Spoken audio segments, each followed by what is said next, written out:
Matthæus evangeliet siges at være anonym. Dog kan evangeliets forfatterskab tilskrives tilbage til Matthæus, der var en af Jesu disciple.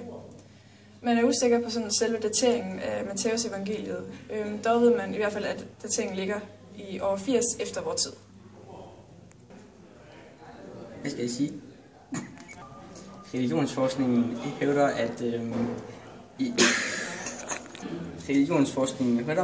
at Jesus er den nye Moses. Eksempler på det kan være, at både Jesus og Moses de undslap barnmor. Den spæde Jesus han undslap Herodes, og Moses han undslap faraoen. Ifølge Matthæus tager Jesus til Egypten, ligesom Moses også gør det.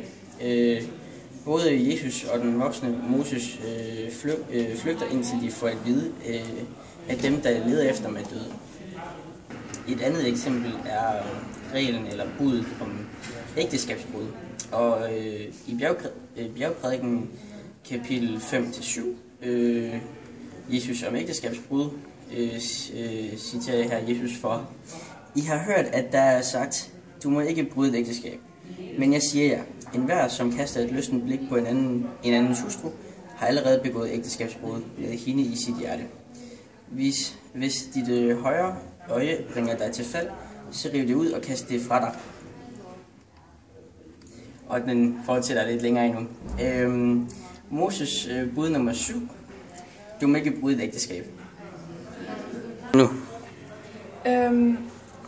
Matthæus evangeliet, hvor historien om Jesus i det nye testamente afslutter, eller man kan nærmere sige, at den fuldalder...